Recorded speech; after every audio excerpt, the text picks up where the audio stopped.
Bismillahirrahmanirrahim. Assalamualaikum warahmatullahi wabarakatuh. Perkenalkan, nama saya Mistiana, NPM 181310020.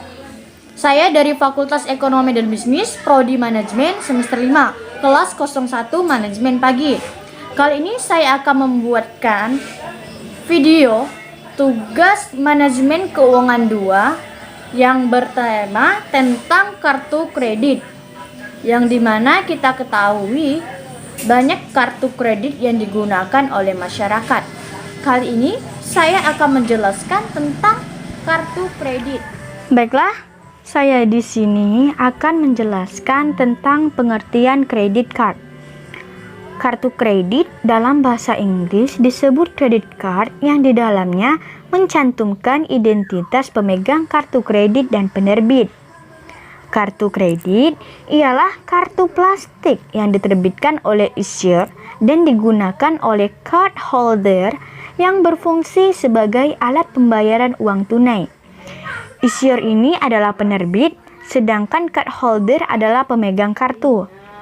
Kartu kredit merupakan salah satu alat bayar dalam transaksi perdagangan yang sudah dikenal luas oleh masyarakat Indonesia. Dan selanjutnya saya akan membahas tentang dasar hukum kartu kredit yang ada di Indonesia. Dasar hukum. Yang pertama, Kepres nomor 61 tahun 1988. Yang kedua, Kemenkeu nomor 1251 tahun 1988. Yang ketiga, pasal 1 angka 7 Kepres nomor 61 tahun 1998 JO. Pasal 1 huruf N Kemenkeu nomor 1251 tahun 1988. Yang keempat, PBI, yaitu Peraturan Bank Indonesia nomor 14 tahun 2012. Perusahaan kartu kredit ialah badan usaha yang melakukan usaha pembiayaan untuk membeli barang dan jasa dengan menggunakan kartu kredit. Selanjutnya, saya akan menjelaskan persyaratan kartu kredit. Yang pertama, umur kita harus 21 tahun atau 18 tahun sudah menikah. Gaji kita minimal 3 juta rupiah per bulan. Bunga 3% per bulan. Plafon pinjaman 3 kali gaji. Waktu penagihan sesuai tata cara penagihan. Penggunaan PIN minimal 6 digit. Batas kepemilikan kartu itu ada 2. Yang pertama, di bawah 10 juta, maksimal 2 penerbit. Yang kedua, di atas 10 juta tergantung penilaian pihak bank. Selanjutnya, bentuk perjanjian kartu kredit yang bersifat segitiga. Yang pertama, antara pihak penerbit kartu kredit atau issuer. Penerbit merupakan pihak yang mengeluarkan dan mengelola suatu kartu kredit. Penerbit dapat berupa bank dan perusahaan pembiayaan. Yang kedua, pemegang kartu kredit ialah pihak atau perseorangan yang namanya tercantum dalam perjanjian kartu kredit. Yang ketiga, penjual atau merchant merupakan pihak penerima pembayaran dari transaksi perdagangan barang dan jasa. Selanjutnya, ada contoh soal perhitungan kartu kredit. Contoh soalnya yang pertama, sebuah kartu kredit memiliki limit 5 juta dengan bunga 3% dan pembayaran minimum 10%.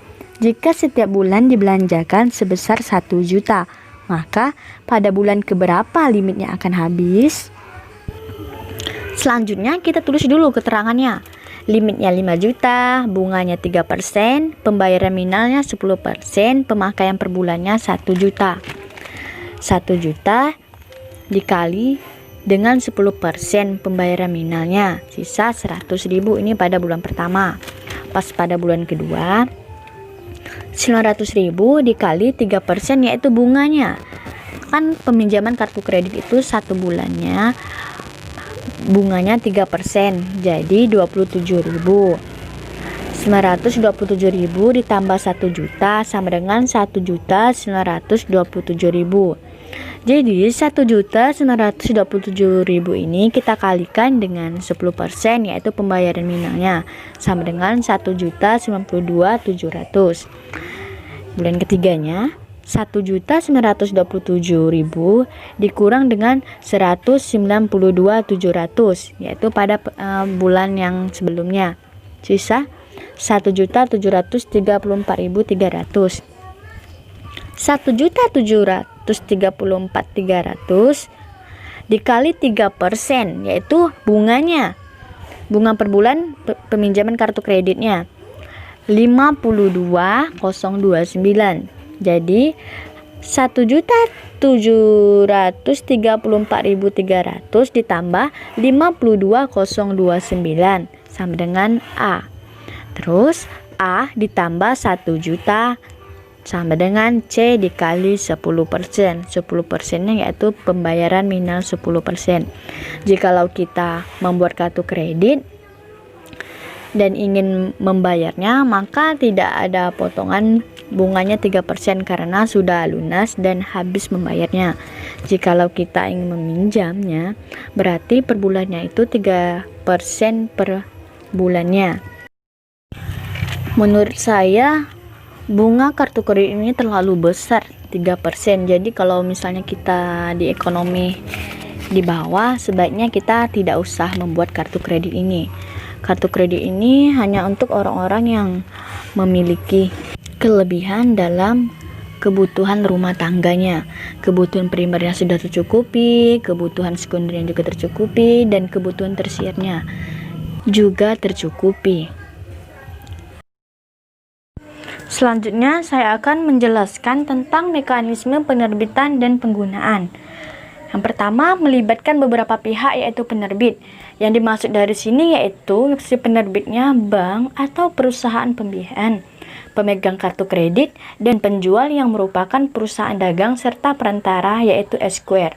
Yang keduanya itu memenuhi syarat pembuatan kartu. Yang dimaksud dengan memenuhi syarat pembuatan kartu yaitu untuk memperoleh kartu kredit, calon pemegang kartu kredit sebelumnya harus telah memenuhi persyaratan, antara lain itu berupa fotokopi identitas diri dan memenuhi ketentuan minimum penghasilan per tahunnya.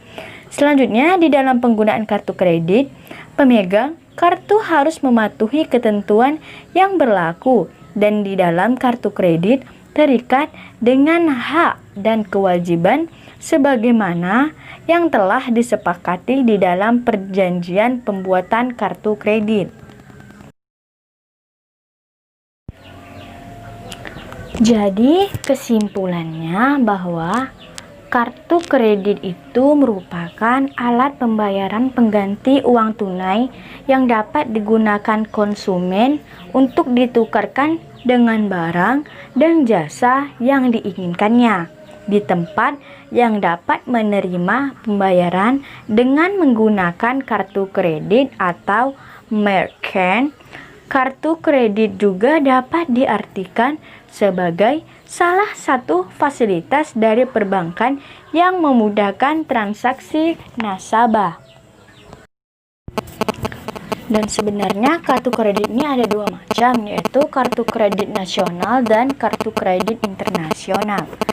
Kartu kredit internasional itu merupakan jenis kartu kredit yang berlaku dan digunakan sebagai alat pembayaran internasional atau mancanegara. Contohnya adalah Dinner Club, dimiliki oleh perusahaan Kitty Corp dengan jaringan kerja dengan mendirikan subsidiari atau dengan sistem franchise, dan American Express, dimiliki oleh PT American Express Travel Related Service Incorporated dengan jaringan kerja dengan mendirikan subsidiari. American Express pada dasarnya adalah charge card. Contoh kartu kredit yang terkenal lainnya, Visa Card dan Mastercard. Kedua kartu kredit tersebut telah dikuasai oleh pemegang kartu yang tersebar di kota-kota seluruh dunia dan dapat digunakan untuk melakukan transaksi hampir di semua kota. Visa dimiliki oleh perusahaan Visa Internasional, jaringan kerja dan penggunaannya didasarkan pada lisensi dari Visa Internasional dengan sistem franchise. Baiklah, hanya itu yang dapat saya sampaikan. Kurang dan lebihnya saya mohon maaf. Yang benarnya datang dari Allah Subhanahu wa taala, yang salahnya datangnya dari diri saya sendiri. Bila bisa bilhaq fastabiqul khairat. Wassalamualaikum warahmatullahi wabarakatuh.